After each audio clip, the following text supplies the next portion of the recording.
Good morning friends. GST platform के YouTube channel में आप सभी का स्वागत है। फ्रेंड्स, आप लोगों को ये तो पता चल गया होगा कि जीएसटी पोर्टल जो है आपको ईमेल भेज रहा है जिसमें ये कंफर्मेशन मांगी जा रही है कि आपका टर्नओवर 5 करोड़ रुपए से ऊपर है या नहीं। काफी लोगों का सवाल आ रहा है कि सर हमारा जो टर्नओवर है वो 5 करोड़ से ऊपर है या नहीं, इसके लिए कैसे हम लोग डील कर सकते हैं, कैसे कैलकुलेशन कर सकते हैं, किन चीजों का ध्यान रखना है रिप्लाई करने से पहले। रिप्लाई करने के लिए एक फॉर्मेट उन्होंने दिया है जिसमें कुछ डिटेल्स उन्होंने मांगी है, लेकिन आपको कुछ केसेस मैं आपको बताऊंगा जो आपको चेक करना है अपनी जीएसटीआर 3B की टर्नओवर को कैलकुलेट करने के लिए। सबसे पहला काम आपको क्या करना है, आपको अपनी 1920 की जितनी भी जीएसटीआर 3B है उनको फाइल कर देना है।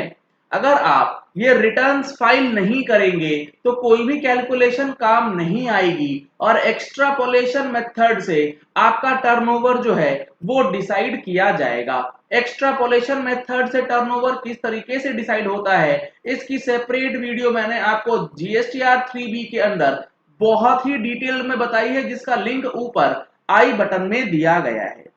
दूसरा जो चीज आपको ध्यान में रखना है, 3B को फाइल करने के बाद आपको कुछ चीजों को टर्नओवर एज पर बुक्स से मैच करना है। सर क्या मतलब? टर्नओवर एज पर बुक्स जो आपका आ रहा है वो अगर लेस देन 5 करोड़ है, लेकिन आपकी जीएसटीआर 3B में आपका जो जीएसटीआर 3B गया है उसमें टर्नओवर मोर देन 5 करोड़ चला गया है। किसी भी सिचुएशन में ऐसा हो सकता है और क्या क्या केसेस होंगे वो मैं आपको अभी बताऊंगा।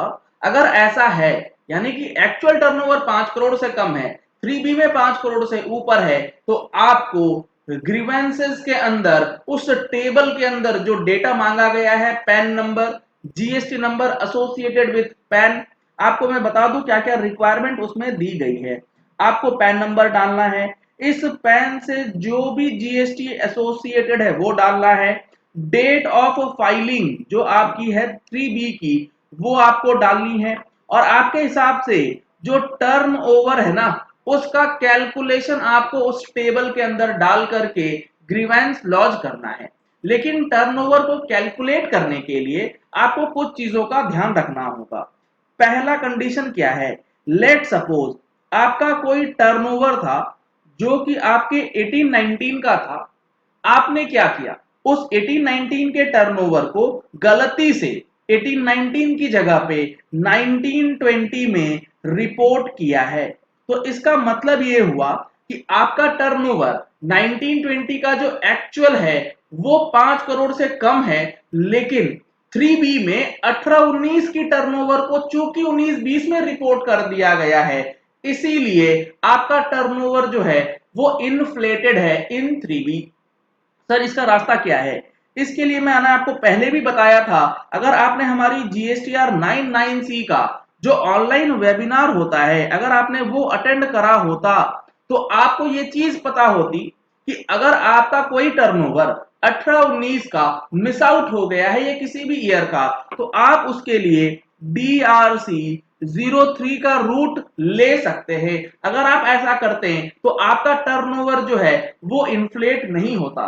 सर ये वेबिनार कैसे कर सकते हैं? वेबिनार करने के लिए आपको कुछ नहीं करना है, आपको सिंपल इस नंबर पे कॉल करना है और 16 अगस्त को जो हमारा अगला वेबिनार रखा गया है जीएसटीआर 99C के ऊपर 18-19 से रिलेटेड, उसके लिए रजिस्ट्रेशन करा सकते हैं, जिसमें हम लोग online filing of GSTR 9 and practical case studies को डिस्कस करेंगे। सुबह 11 बजे से 2 बजे तक टाइमिंग्स रहेंगी। ऑनलाइन मोड में ये ट्रेनिंग चलने वाली है। पहला कंडीशन या पहला सिचुएशन ये है कि 18-19 का टर्नओवर आपका 19-20 में अगर आपने 3B में रिपोर्ट किया है तो आपका रिकंसिलेशन जो है वो बन जाएगा और आपको वो टेबल बना करके सबमिट करना पड़ेगा जीएसटी पोर्टल को। दूसरा सिचुएशन क्या हो सकता है, लेट सपोज आपका कोई क्रेडिट नोट था जो कि 31 मार्च 2020 तक इशू हुआ है, लेकिन आपने इस क्रेडिट नोट को जीएसटीआर 3B में रिपोर्ट नहीं किया। तो क्या हुआ, सेल्स जो है वो तो इंक्लूड हो गई, लेकिन जो सेल्स रिड्यूस होनी थी वो नहीं हुई है। और आपने ये वाला क्रेडिट नोट 2021 की जीएसटीआर 3B के अंदर दिखा रखा है। तो इस टर्नओवर को भी आप एडजस्ट करेंगे और रिकंसिलेशन टेबल जो है ग्रीवेंसेस के अंदर अपलोड करेंगे कि आपका टर्नओवर एक्चुअली 5 करोड़ रुपए से कम है, जो मेल आपके पास रिसीव हुआ है वो गलत हो गया है। तीसरा तीसरा कंडीशन क्या हो सकता है? आपने 1 करोड़ की जगह पे आपका टर्नओवर था 1 करोड़ का, आपने क्या करा, आपने गलती से 1 करोड़ की जगह पे एक जीरो एक्स्ट्रा लगा दिया है, यानी कि 10 करोड़ का फिगर आपने पंच आउट कर दिया, जिसको अब आप एडजस्ट करेंगे। अब आपको ये एडजस्टमेंट जो है वो करना होगा इन जीएसटीआर 3B ऑफ 2021। तो अब आपको ध्यान ये रखना है कि जब आप टेबल बनाएं तो आपको हर एक टेबल्स के साथ जो आपने एडजस्टमेंट करा है उसकी कैलकुलेशन और रिटर्न फाइलिंग अगर आप कर देते हैं, कहने का मतलब है कि जो एडजस्टमेंट करना है आपको उस महीने की रिटर्न को फाइल करने के बाद ही आप मेल करें, ताकि डिपार्टमेंट में जो जीएसटी पोर्टल में लोग बैठे हैं उनको ये चीज पता लग सके कि एक्चुअली ये डेटा जो है एडजस्ट हो चुका है और टर्नओवर एक्चुअली 5 करोड़ रुपए से कम है। इसीलिए इनका वैलिडेशन जो है 5 करोड़ से कम वाला होना चाहिए, ना कि 5 करोड़ से ऊपर वाला। ईमेल का रिप्लाई देना कब है? ईमेल का रिप्लाई तब देना है जब आपका turnover as per your calculation ये आता है 5 करोड़ रुपए से कम। अगर 5 करोड़ से कम है तो जो कैलकुलेशंस मैंने आपको अभी बताई हैं उस कैलकुलेशन का वर्किंग शीट बना करके आपको डिटेल्स जो है वो अपलोड करना होगा इन द गिवन फॉर्मेट। अगर आपका टर्नओवर आपने कैलकुलेट किया और वो 5 करोड़ से ज्यादा ही आ रहा है तो उस ईमेल को आप इग्नोर कर सकते हैं, कोई रिप्लाई देने की उसकी जरूरत नहीं है कि हाँ मेरा टर्नओवर 5 करोड़ से ओके है तो हमें कोई प्रॉब्लम नहीं है, उसकी कोई जरूरत नहीं है। सिर्फ आपको यह देना है कि 5 करोड़ रुपए से कम के केस में आपको इन चीजों का ध्यान रखना है।